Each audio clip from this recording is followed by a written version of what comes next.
మనందరికీ తీపి అంటే చాలా ఇష్టం. అయితే ఆ తీపి మన ఆరోగ్యానికి ఎంత ప్రమాదకరమో మీకు తెలుసా?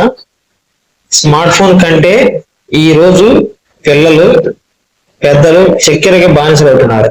పిల్లలు పెద్దలు చక్కెరకు ఎలా బానిసలు అవుతున్నారు అనే విషయం పైన ఈ వీడియోలో పూర్తిగా చెప్పడానికి ట్రై చేస్తాను.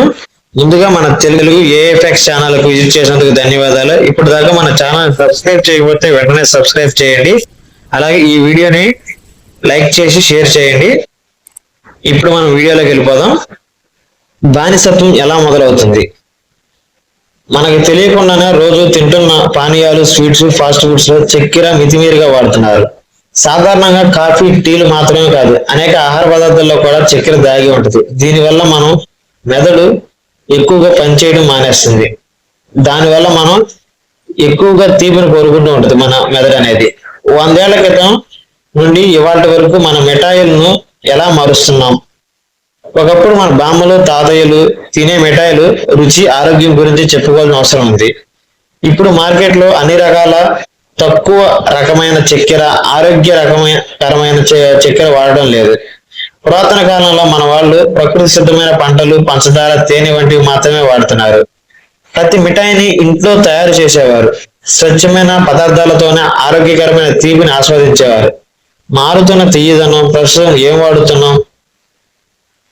ఇప్పటి మిఠాయిలలో ఎక్కువగా ఆర్టిఫిషియల్ ఫ్లవర్స్, రిఫైన్డ్ చక్కెర, ప్రిజర్వేటివ్స్ మరియు ఇతర రసాయనాలు ఉన్నాయి. ప్రస్తుతం మార్కెట్ మిఠాయిలలో చక్కెరతో పాటు అనేక హానికరమైన పదార్థాలు కూడా కలుపుతారు. ఇవి మన ఆరోగ్యానికి అంత మంచిది కాదు.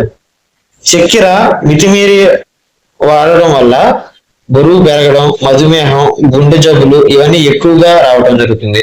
చక్కెర ఎక్కువగా తింటే మూడ్ స్వింగ్స్, అలసట, మెదడు తక్కువ కేంద్రీకరణ జరుగుతుంది. అంటే దీని ప్రభావం మన ఆరోగ్యం మీదే కాకుండా మనసు మీద కూడా ఉంటుంది. తక్కువ చక్కెర ఉన్న ఆహారం ఎంచుకోవడం మొదలు పెట్టండి. పండ్లు, సహజ సిద్ధమైన స్వీట్లు తినడం మొదలు పెట్టండి. ఒక్కసారిగా చక్కెర మానేయడం వల్ల మన వల్ల కూడా కాదు.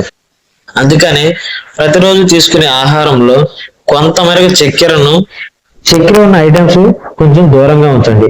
తప్పదు అనుకుంటే తినండి, లేకపోతే పూర్తిగా మానేయడం బెస్ట్. ఎప్పుడైతే మనం చక్కెరను మన ఫుడ్ లో తగ్గించడం జరుగుతుందో అప్పుడే మన ఆరోగ్యం అనేది చాలా మెరుగుపడుతుంది. ఈ వీడియో మీకు నచ్చినట్లయితే ఒక లైక్ చేయండి, సబ్స్క్రైబ్ చేయండి, అలాగే మీ ఫ్రెండ్స్ అండ్ ఫ్యామిలీకి షేర్ చేయండి. లేకపోతే కామెంట్ లో నచ్చలేదని టైప్ చేయండి. Thank you.